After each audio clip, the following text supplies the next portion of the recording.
नमस्कार, उत्तराखंड संवाद में आपका स्वागत है। मैं हूं ओम प्रकाश।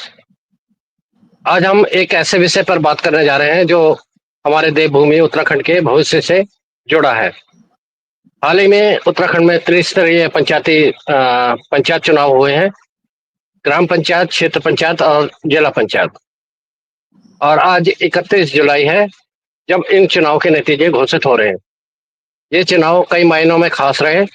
कई उम्मीदें जगाई गई, लेकिन कुछ गहरी चुनौतियां भी पेश की। इन चुनावों को लेकर मेरे मन में और शायद आपके मन में भी कई सवाल हैं। चुनाव प्रचार में क्या गड़बड़ियां हुई, वोट कैसे डाले गए और क्या इन चुनाव में ईमानदारी थी? इन सभी सवालों पर चर्चा करने के लिए आज हमारे साथ स्टूडियो में एक बार फिर उपस्थित है हमारे खास मेहमान श्री कुंवर सिंह रावत जी, जो उत्तराखंड की राजनीति और समाज पर गहरी नजर रखते हैं। रावत जी, उत्तराखंड संवाद में आपका एक बार फिर से बहुत बहुत स्वागत है। धन्यवाद ओम प्रकाश जी, थैंक यू जी।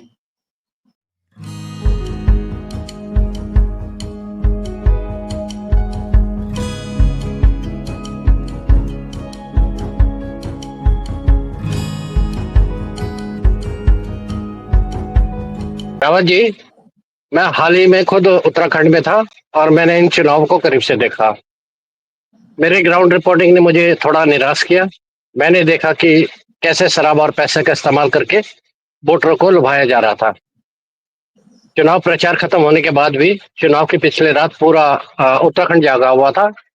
लोग एक गांव से दूसरे गांव जाकर शराब बांट रहे थे, रुपए भी बांटे जा रहे थे। यह सिर्फ ग्राम प्रधान के स्तर पर ही नहीं, बल्कि क्षेत्र पंचायत सदस्य और जिला पंचायत सदस्यों के चुनाव में भी देखने को मिला। मेरा पहला सवाल यही है, रावत जी, क्या इस तरह से चुनाव जीतना सही है? क्या ऐसे माहौल में चुने गए प्रतिनिधि ग्राम, क्षेत्र और जिला पंचायत तीनों स्तरों पर उत्तराखंड का वास्तविक विकास कर पाएंगे? ठीक एक रात पहले उत्तराखंड में शराब और पैसों का खुलेआम खेल चल रहा था। वोटरों को लुभाया जा रहा था। एक गांव से दूसरे गांव जाकर शराब बांटी जा रही थी, लालच दिया जा रहा था। यह सिर्फ ग्राम प्रधान के चुनाव में ही नहीं, बल्कि क्षेत्र पंचायत सदस्य, जिसे उत्तराखंड में बीटीसी कहते हैं, और जिला पंचायत सदस्य के चुनाव में भी नजर आया।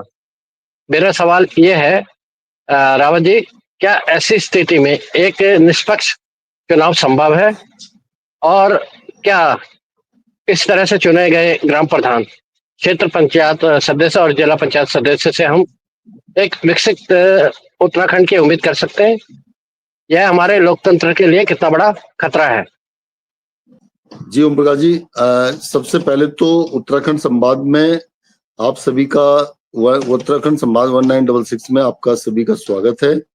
और जो बातें एक सबसे पहले उनको, जो लोग जीत के आए हैं, जो हमारी एक डेमोक्रेटिक सिस्टम है, चुनाव प्रक्रिया है, वो एक संपन्न हुई है। और उसमें जितने लोगों को निर्वाचन आयोग ने जीत घोषित की है, उनको सभी को शुभकामना, सभी को बधाई। वो अब किस तरह से जो बातें आपने उजागर की हैं, जो पॉइंट्स उजागर किए हैं, उनके बारे में जो चर्चा की जाए। आपने जो बात कही है ना, वो एक्चुअल में बात तो बिल्कुल सही है। और आपने जो ग्राउंड रिपोर्टिंग जो देखी है, देख करके आपकी भी आंखें फटी की फटी रह गई होंगी कि भाई ये कैसे हुआ। ये देखिए ओम प्रकाश जी, ये बड़ी दुर्भाग्यपूर्ण बात है कि हमारे जो फेयर इलेक्शन होने थे, जो त्रिस्तरीय जो फॉर्मूला है ग्राम पंचायत का और क्षेत्र पंचायत का और जिला पंचायत का, जिला परिषद जो है, उसके लिए जो ये इलेक्शन हुए, अब रिजल्ट तो सभी के निकल आए हैं, लेकिन उससे पहले जो ये चीजें हुई हैं, ये भी बहुत ही दुर्भाग्यपूर्ण है। और ये नहीं होना चाहिए था।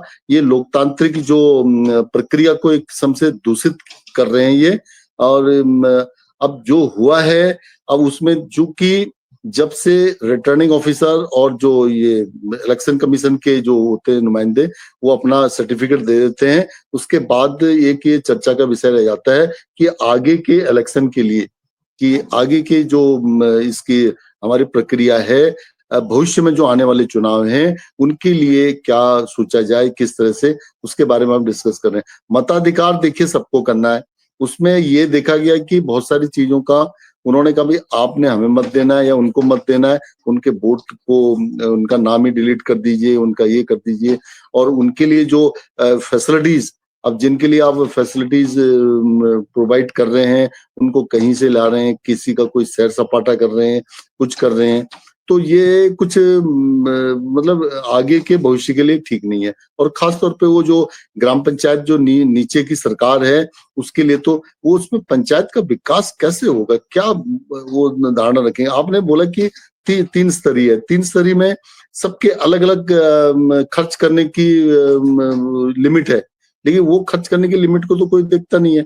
तो उससे क्या है, पता नहीं कितना गुना वो खर्च कर रहे हैं, ये अनऑफिशियली है क्या है, कौन उनको फंड्स देता है, कौन उनका मतलब या तो अपने जेब से फंड्स करते हैं, तो उसको क्या करेंगे कि भाई आगे चल के उसकी रिकवरी करेंगे या ये करेंगे। ये जो सारी बातें हो रही है ना, ये हमारे जो भविष्य के साथ एक खिलवाड़ है। और वो खास तौर पे जो हमारा मतदाता है, जो ओरिजिनल मतदाता, जिसे आप, मतदाता तो सारे ही हैं, जो ओरिजिनल मतदाता का मतलब है जो पहाड़ में रहता है, जो एक्चुअल में यहाँ की समस्याओं को दो चार होता है। जैसे कि आप कह रहे हो कि रात को 3 बजे भी वहां पे गाड़ियां चल रही हैं, ये चल रहा है, वो चल रहा है, पता नहीं कौन कहां से आ रहा है। तो ये क्या, ये बताइए, क्या अभी पंचायत के इलेक्शन कंप्लीट हो गए हैं, उसके बाद किसी की कैजुअलिटी हो जाती है, रात को किसी को तबीयत खराब हो जाती है, उसके लिए भी वो गाड़ियां आएंगी क्या? तो ये सवाल आप जैसा आप लोगों ने ये देखा, आपने ग्राउंड रियलिटी जो रिपोर्ट देखी है, जो बताया है, वो भी बहुत दुर्भाग्यपूर्ण है। और आने वाला जो भविष्य है वो हम अच्छा नहीं कर सकते। उसमें मुझे लग रहा है कि निर्वाचन आयोग को भी और सभी को सोचना पड़ेगा, खास तौर पे जो मत देने वाले लोग हैं, उनको भी सोचना पड़ेगा भी हम किसको मत दे रहे हैं, किसको हम अगले 5 साल के लिए सत्ता दे रहे हैं, ये सोचा जाए। अब ठीक है, मत का अधिकार सभी को है, अब चाहे वो कोई भी आदमी लाया, एक पैरामीटर बनाए गए हैं, यानी आपके नियम बनाए हैं, उन्हीं नियमों के अंतर्गत वो आप मत के अधिकार का प्रयोग कर रहे हैं। तो वो कहीं से उनके लिए तो झूठा नहीं है, क्योंकि जो थ्योरी लिखी गई है, जो प्रैक्टिकल है, मैं पहले भी हमने ये बताया है कि भाई प्रैक्टिकल और थ्योरी में भारी असमानता है। प्रैक्टिकल कुछ और होता है, थ्योरी कुछ और होती है। इसमें ये देखा गया कि जो बाहर से तत्व आते हैं, ये बातें अभी मेयर का जो इलेक्शन हुआ था उसमें भी ये बातें आई थी, जहाँ पे ऋषिकेश में उन्होंने बोला जो लोग, जितने लोग वहां जॉब करते थे, वो उनको सबको वहां से बुलाया गया, कोई बिहार के थे, कोई यूपी के थे, कोई कहीं के भी, उनको बुलाया गया, यार आप तो यहाँ पे, आपका नाम लिस्ट में है। ये देखना चाहिए कि लिस्ट में किसका नाम डाला जाए, किसका नहीं डाला जाए। ये चीजें बहुत सारी हैं। जब फाइनल हो जाता है तो निर्वाचन आयोग के जो ऑफिसर होते हैं, उनके पास एक ही वो होता है कि जो लिस्ट में आपका नाम है तो ठीक है, आप मत डाल सकते हैं, नहीं तो आप कोई ऐसी बातें नहीं कर सकते हैं। तो ये जो अब सवाल आपने जो अपने रिपोर्ट में बताया कि भाई इस तरह की जो इलीगल बातें हो रही थी, उनको लीगलाइज कर दिया गया। अब वो जरा सा गलत है, भविष्य के लिए अच्छी बात नहीं है। और भविष्य, इससे गांव का भविष्य कहाँ सुधरेगा? जो मोदी जी की ये परिकल्पना है कि हम 30% जो गांव वासियों को 70% के आसपास करेंगे, तब हम विकसित भारत की ओर जाएंगे, उसमें एक दाग लगने की संभावना जहां तक कहते हैं। लेकिन फिर भी जो भी ये संपन्न हुआ है, उसके लिए हम, क्योंकि सभी का मौलिक अधिकार है और सभी का फंडामेंटल राइट्स है कि भी उन्होंने आपको वोट देना है, जिसको भी वोट देना है। अब वो क्या अंदरूनी तौर पे उसको कैसे रिझाया गया है, क्या किया गया है, ये एक इलीगल तरीका, मतलब गलत, ठीक नहीं है, और सभ्य समाज के लिए तो खास तौर पे सही नहीं है। क्या सर जी? हमने जो देखा वह दुर्भाग्यपूर्ण होते हुए भी एक कड़वी सच्चाई है, खासकर पंचायत चुनाव में। त्रिस्तरीय जी पंचायत चुनाव में धनबल का इस्तेमाल बड़े पैमाने पर होता है, और शराब और नकद का प्रलोभन भी देना एक आम बात बन गई है। यह सीधे तौर पर हमारी लोकतांत्रिक प्रक्रिया को दूषित करता है। यह स्थिति ग्राम प्रधान, क्षेत्र पंचायत सदस्य और जिला पंचायत सदस्य तीनों स्तरों पर समान रूप से चिंताजनक है। बल्कि बड़े पदों पर यह खेल और बड़े पैमाने पर खेला जाता है। जब एक वोटर अपने मताधिकार का प्रयोग किसी लालच में आकर करता है, तो वह न केवल अपने भविष्य से करता है, बल्कि पूरे गांव, ब्लॉक और जिले के विकास को भी दांव पर लगाता है। ऐसे माहौल में चुने गए प्रतिनिधियों से यह उम्मीद करना ही गलत है कि गांव का विकास करेंगे। थोड़ा मुश्किल है। उनका पहला ध्यान अक्सर चुनाव में खर्च किए गए पैसे की भरपाई पर होता है, न कि गांव या क्षेत्र की वास्तविक समस्याओं को हल करने पर। यह स्थिति उत्तराखंड के भविष्य के लिए एक बड़ी चुनौती है। रावत जी, एक और चौंकाने वाली बात जो मैंने देखी वह थी चुनाव में होने वाली भारी भरकम खर्च। मैंने सुना और देखा कि एक ग्राम प्रधान के चुनाव में 5 से 10 लाख रुपए तक खर्च किए जा रहे थे। यह एक ग्राम प्रधान के लिए बहुत बड़ी रकम है। यही हाल क्षेत्र पंचायत और जिला पंचायत के चुनाव में भी था। यहाँ खर्च और भी ज्यादा था। मेरा सवाल यह है कि एक ग्राम प्रधान, एक बीडीसी सदस्य या एक जिला पंचायत सदस्य के पास इतना पैसा आता कहाँ से? क्या कोई उन्हें बैकडोर से फाइनेंस कर रहा था? अगर कोई इतना पैसा खर्च कर रहा है, तो क्या वह गांव का विकास करेगा या अपने पैसे की भरपाई करेगा? यह एक सोचनीय विषय है। जी ओम प्रकाश जी, बात आप सही कह रहे हैं, बिल्कुल आपने सही बात बोली है। देखिए, एक ये जो एक परंपरा कहते हैं या उसका नियम का उल्लंघन, जो अब नियम तो आपने अच्छे बनाए हैं। अब एक एग्जांपल देता हूँ, ये सामने आया एक फेसबुक में, अब वो बताना भी बहुत जरूरी है। तो उन्होंने कहा भी ये कैलकुलेशन आप कैसे कैसे कर लीजिए। वो कहते हैं कि 28 तारीख को इलेक्शन था, तो 27 तारीख को रात को चले हैं और वो करीब करीब कितने टेम्पो ट्रेवलर आए हैं, करीब 200 टेम्पो ट्रेवलर आए हैं। एक का किराया 25,000 है, और तो आने और जाने का, चाहे वो दिल्ली से आए, फरीदाबाद से आए, गाजियाबाद कहीं से भी आए, तो लगा लीजिए 50 लाख। तो एक ब्लॉक है नैनी डांडा, वहां से ये आया था न्यूज कि 50 लाख रुपए दिल्ली के ट्रांसपोर्टर को गया, ट्रांसपोर्ट वाली जो कंपनी को, बताइए। तो वो पैसा 50 लाख रुपए क्या उत्तराखंड से, उत्तराखंड के स्कीम से पैसा गया या कहां से गया? वो पैसा किसी न किसी जेब से तो गया है। अब वो कहां से निकलेगा?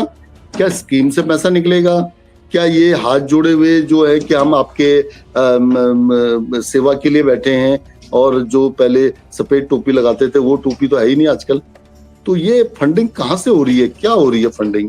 और कोई फंड्स कर रहा है, उस फंड्स को कोई भी आदमी बगैर ब्याज के तो शायद कोई पैसा देता भी नहीं है।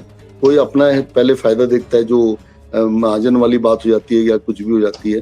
तो ये इसमें क्या है, कमीशन खोरी और टेंडर की बंदरबाट और बहुत सारी चीजें। अब जैसे एक रोड के बारे में बताया जा रहा है कि इतने सालों में रोड बन रही है, वो कह रहे हैं कि जब तक हमारे आदमी को ठेका नहीं मिलेगा तब तक आप इसको ठेके को बार बार रिजेक्ट कर रहे हैं, दोबारा से रिन्यू कर रहे हैं, और वो काम पीछे हटता जा रहा है। तो ऐसे में क्या क्या विकास होगा बताइए? बहुत मुश्किल है, बहुत मुश्किल काम। तो आने वाला टाइम जो है ना, ऐसे जो चीजें हो रही हैं, इससे तो उत्तराखंड एक विकसित राज्य बनने की बजाय ये एक उल्टी दिशा की ओर जाएगा। और आज तक क्यों नहीं हुआ? एक मैं आपको बहुत पहले एक प्रधानमंत्री जी का भी वो बात मैंने कई बार कहा है। उन्होंने कहा अरे हम तो इतना पैसा बेचते हैं, यहाँ पे किराया सिर्फ 100 रुपए पे सिर्फ 15 रुपए पहुंचता है, बाकी 85 रुपए सब खा लिया जाता है। तो वो कहाँ चले जाता है पैसा? अभी मैंने एक आंकलन किया था कि पंचायतों को 5 साल में करीब 1 करोड़ रुपए शायद पंचायतों को हर डिफरेंट टाइप की स्कीमों से आता है भारत से। आप पंचायती राज मंत्रालय से पूछ लीजिए, या जल जीवन मिशन से पूछ लीजिए, आप प्रधानमंत्री सड़क योजना से पूछ लीजिए, और भी कितने टाइप के, और जो जलागम वाले जो वह है जिसमें कि वो लगाते हैं पानी के उसको, सॉरी, क्षतिग्रस्त होने से बचाने, चट्टानों को क्षतिग्रस्त होने से बचाने के लिए बहुत सारी चीजें। तो ये जो चीजें हो रही हैं, ये बहुत ही गलत एक सेंस जा रहा है, गलत एक सिग्नल जा रहा है। तो ये मैं बात कहने जा रहा हूँ, ये एक मतलब एक गलत दिशा की ओर हमारा जो उत्तराखंड जा रहा है। दोस्तों, ग्राम प्रधान, क्षेत्र पंचायत सदस्य और जिला पंचायत सदस्य के चुनाव में 5 से 10 लाख रुपए या उससे अधिक खर्च करना वाकई सोचने वाली बात है। अक्सर देखा जाता है कि ऐसे चुनाव में पैसे का खेल बड़ी पार्टियों, बड़े ठेकेदारों या प्रभावशाली व्यक्तियों द्वारा खेला जाता है। वे किसी उम्मीदवार को फाइनेंस करते हैं ताकि भविष्य में निजी स्वार्थ साध सके, सरकारी ठेके मिल सके या किसी और तरह का बैकडोर लाभ उठा सके। यह बैकडोर फंडिंग ही भ्रष्टाचार की जड़ है। जो प्रत्याशी चुनाव में इतना पैसा खर्च करता है, उसका पहला और सबसे बड़ा उद्देश्य होता है कि उस पैसे को वापस निकालना। इसके लिए वह विकास कार्यों में कमीशन खोरी करता है, भ्रष्टाचार में लिप्त होता है या अपने पद का दुरुपयोग करता है। यही कारण है कि ग्रामीण स्तर पर विकास की गति धीमी होती है और भ्रष्टाचार पनपता है। यह हमारे उत्तराखंड के पंचायती राज व्यवस्था के लिए एक गंभीर चुनौती है। धन बल का यह खेल लोकतंत्र को कमजोर करता है। रावत जी, उत्तराखंड में प्रवासियों की संख्या बहुत बड़ी है। इन चुनाव में भी प्रवासियों ने बढ़ चढ़कर हिस्सा लिया। मेरा ये सवाल है कि प्रवासियों का वोट कितना महत्वपूर्ण है और क्या यह एक निष्पक्ष वोट होता है? कई प्रवासी अपनी यात्रा संबंधी खर्चा उठाकर आते हैं। क्या इस खर्च का कोई प्रभाव उनके मतदान पर पड़ता है? गांव में रहने वाले और प्रवासी के लिए वोट का महत्व कितना अलग है और क्या यह खर्च प्रत्याशियों द्वारा वहन किया जाता है? रावत जी। देखिए, ये जो प्रवासियों का जो प्रश्न है ना, ये सबसे बड़ा टर्निंग पॉइंट है इस इलेक्शन का। उसका कारण क्या है कि सबसे पहले देख लीजिए, मैं कई बार आपको बोलता हूं, 1,20,00,000 की आबादी उत्तराखंड, पूरे उत्तराखंड की है, और जिसमें से कि हम लोग समझते हैं कि 1 करोड़ आदमी हमारा बाहर है। वो 1 करोड़ आदमी वो कौन है? वो बड़े बड़े सिटीज में है, चाहे वो दिल्ली में है, मुंबई में है, कलकत्ता में है, या चेन्नई में है, या हैदराबाद में है, बेंगलोर में है। कोई भी जगह ऐसा नहीं होगा जहां के हमारा आदमी नहीं है। अब होता क्या है, जो वो लोग तो शायद दूर वाले इतने नहीं आ पाते हैं। जो दिल्ली से कनेक्टिविटी हमारी, वो जो 5 घंटे, 8 घंटे, 10 घंटे मैक्सिमम, कुछ पिथौरागढ़ जैसे जो एरिया है उसमें वो रात को आ जाते हैं, तो वहां से भी हल्द्वानी से 8-10 घंटे लगता है। या मान लीजिए कर्णप्रयाग से लेके आगे जाना है, अब तो ऑल वेदर रोड बन गई है तो काफी नजदीक कनेक्ट हो जाते हैं। तो मेरा कहने का मतलब है, जो प्रवासी जो उत्तराखंडी थे, वो पहले प्रवास के लिए क्यों गए? सारे जॉब के लिए गए।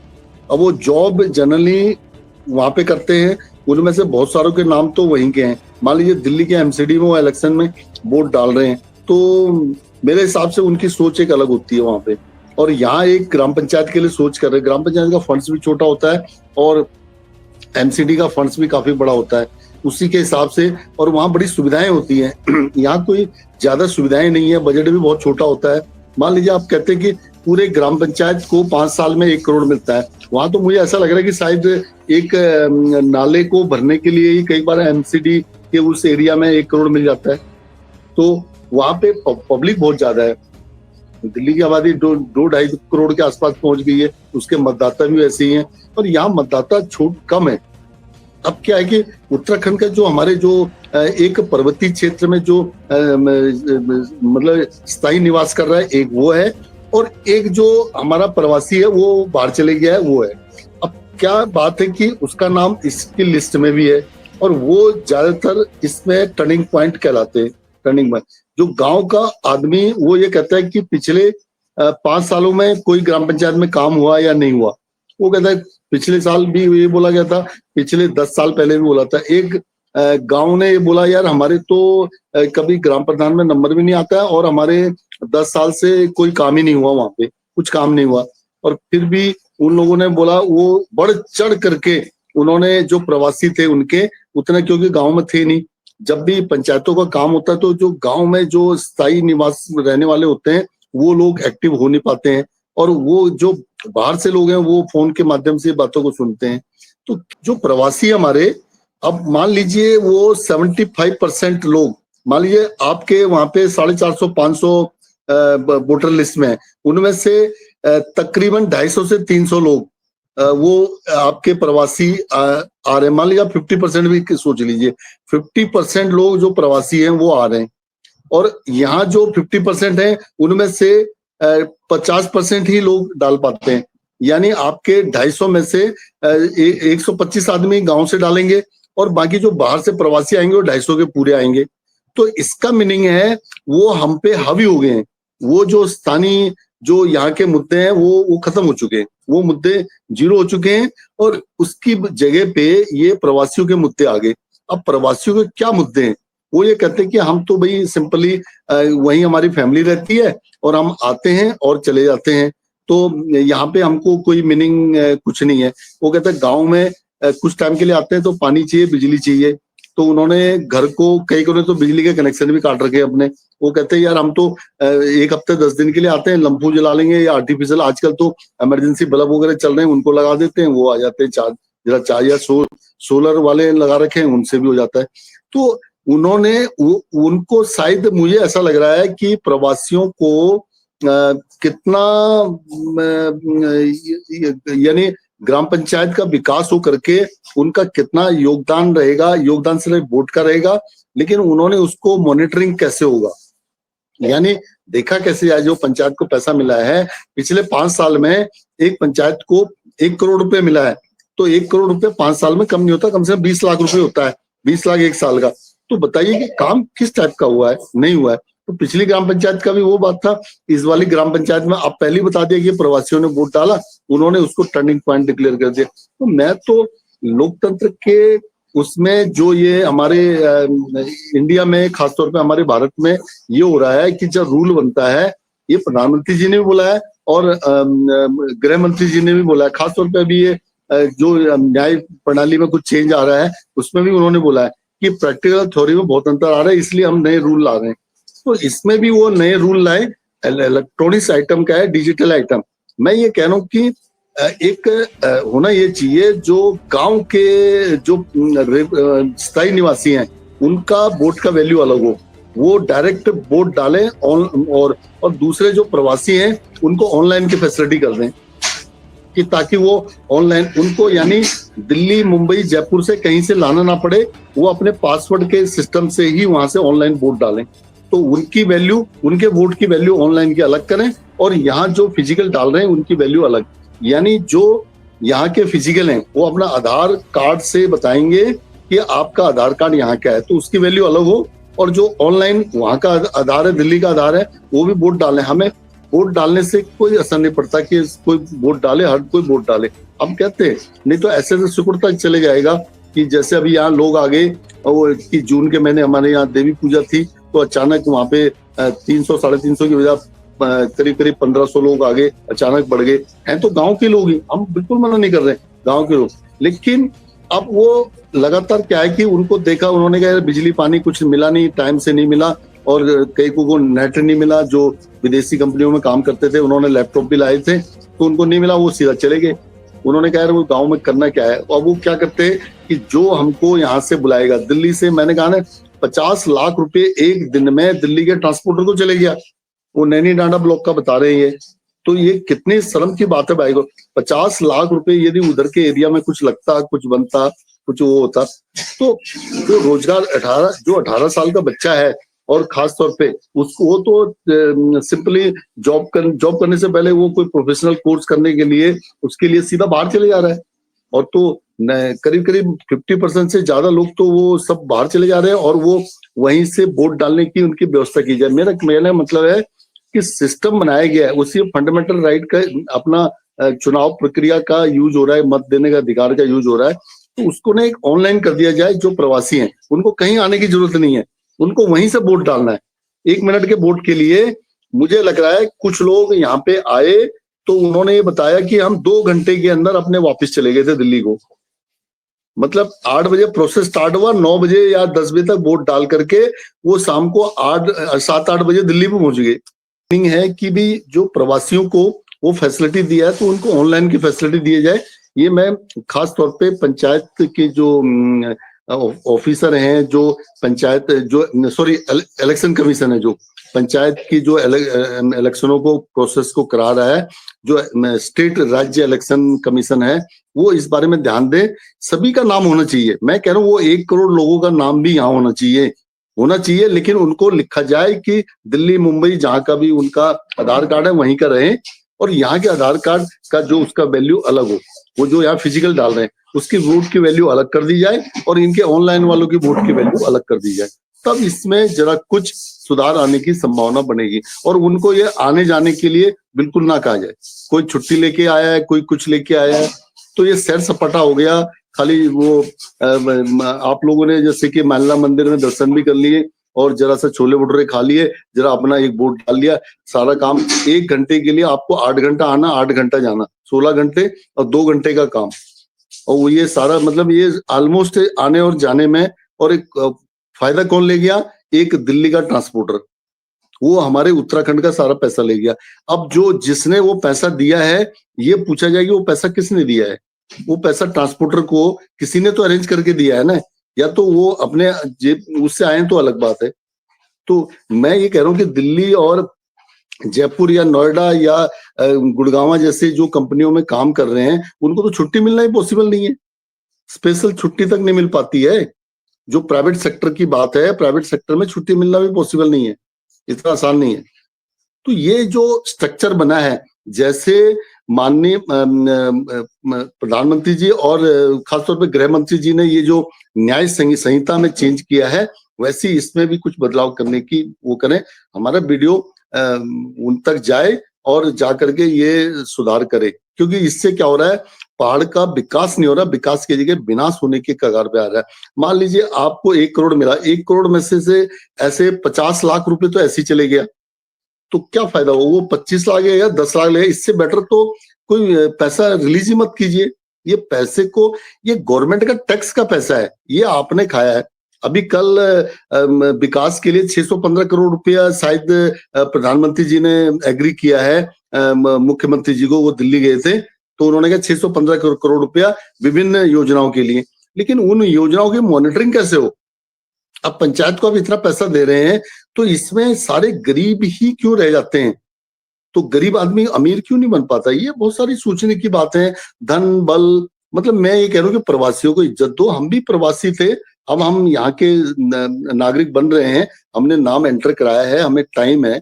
पहले हमें भी टाइम नहीं मिलता था, मैंने कभी भी पंचायत में इलेक्शन नहीं डाला। ये रिटायरमेंट के बाद पहला मेरा वोट पड़ा है पंचायत में। तो जब मैं यहाँ रहा हूँ, यहाँ की ग्राउंड रियलिटी को मैं देख रहा हूँ, जो प्रवासी आ रहे हैं सब हमारे भाई हैं, हम ऐसा नहीं कह रहे। लेकिन इलेक्शन कमीशन इस बारे में उनके मूल्यांकन अलग से करे। और ये जो इस टाइप का जो इकोनॉमी बूस्ट किसकी हो रही है मुझे पता नहीं है। मैंने यहाँ देखा कि जैमो और कैमो की बसें, वो खाली बसें थी, सिर्फ इलेक्शन कमीशन ने उनको हायर कर रखा था। वो शाम को आ रहे थे, सड़क के किनारे खड़े थे, उन्होंने, मैंने कहा कैसे खड़े हो? बोले जी हमने, हमारी 2 बसें यहाँ पे लगी हैं, एक इधर के लिए, मतलब अलग अलग बूथों के लिए, तो वो वहां से हमारा वो बैलेट बॉक्स ला रहे हैं, उसको लाके हम उनको ब्लॉक में ले जाएंगे। तो वो, और मैंने उन बसों को देखा, वो बसें भी खाली थी। उन बसों में कहीं पे जैमो कैमो में कोई वो नहीं है, सिर्फ एक टूरिस्ट की बसें चल रही है, टूरिस्ट की जो टैक्सियां चल रही है। तो उससे हमारी इकोनॉमी में, क्या पहाड़ की इकोनॉमी में फायदा हो रहा है या घाटा हो रहा है, ये भी एक मूल्यांकन की वजह है। तो कहीं ऐसा तो नहीं है ये इलेक्शन सारे सैर सपाटा या इकोनॉमी को डाउन करने के लिए बन गए हैं? और ऐसे विकसित भारत में उत्तराखंड के जो 70% लोग पर्वतीय क्षेत्रों में रहते हैं, वो उनका क्या विकास होगा? विकास की जगह ये तो और माइग्रेशन और बढ़ता जाएगा, और बढ़ता जाएगा। दोस्तों, हमारे उत्तराखंड से बड़ी संख्या में लोग रोजगार के लिए बाहर गए हैं, लेकिन उनका दिल हमेशा अपने गांव से जुड़ा रहता है। प्रवासियों का वोट पंचायत चुनाव में निर्णायक भूमिका निभाता है, खासकर ग्राम पंचायत स्तर पर, जहां वोटों का अंतर कम होता है। अक्सर देखा जाता है कि वे चुनाव के लिए विशेष रूप से अपने गांव आते हैं और इसके लिए वे अपनी यात्रा संबंधी खर्च भी वहन करते हैं। यह खर्च कई बार अप्रत्याशियों द्वारा भी वहन किया जाता है और यहीं से वोट खरीदने की प्रक्रिया शुरू हो जाती है। गांव में रहने वाले और प्रवासियों के लिए वोट का महत्व थोड़ा अलग होता है। गांव में रहने वाले, इनके लिए वोट सीधे तौर पर उनके दैनिक जीवन से जुड़ा होता है, जैसे सड़क, पानी, बिजली, रोजगार, स्वास्थ्य सुविधाएं। वे सीधे तौर पर ग्राम प्रधान या बीटीसी सदस्य के कार्यों से प्रभावित होते हैं। प्रवासियों के लिए वोट अपने गांव से भावनात्मक जुड़ाव का प्रतीक होता है। वे अपने गांव को विकसित देखना चाहते हैं ताकि वे वापस आ सके या उनके परिवार को बेहतर सुविधाएं मिले। लेकिन कभी कभी इस भावनात्मक जुड़ाव और आने जाने के खर्च का फायदा उठाकर उन्हें लालच दिया जाता है। हमें यह सुनिश्चित करना होगा कि प्रवासियों का वोट किसी लालच या दबाव में ना आए, बल्कि वे अपने गांव, ब्लॉक या जिले के वास्तविक विकास के लिए सबसे योग्य उम्मीदवार को चुने, चाहे वह ग्राम प्रधान हो, क्षेत्र पंचायत सदस्य हो या जिला पंचायत सदस्य। उत्तराखंड का भविष्य इन निर्णायक वोटों पर ही काफी निर्भर करता है। रावत जी, आज आपने जिस तरह से पंचायत चुनाव की जमीनी हकीकत पर रोशनी डाली, वह वाकई आंखें खोलने वाली है। शराब, लालच और धन बल का प्रयोग और प्रवासियों के वोट का दुरुपयोग, ये सब हमारे लोकतंत्र के लिए गंभीर चुनौतियां हैं। यह दिखाता है कि उत्तराखंड के भविष्य के लिए हमें अभी बहुत कुछ करना है। दोस्तों, ये थी उत्तराखंड संवाद के इस खास सेगमेंट का पहला भाग, जिसमें हमने पंचायत चुनाव से पहले की जमीनी हकीकत और उसमें आई गड़बड़ियों पर चर्चा की। अब अगले भाग में हम बात करेंगे चुनाव परिणामों के बाद के परिदृश्य पर, विकसित भारत @2047 में पंचायतों के योगदान पर, और सबसे महत्वपूर्ण, कैसे हम उत्तराखंड की जनता को जागरूक कर सकते हैं। तो जुड़े रहिए उत्तराखंड संवाद के साथ। हम मिलेंगे दूसरे भाग में। तब तक के लिए जय हिंद, जय उत्तराखंड, जय भारत।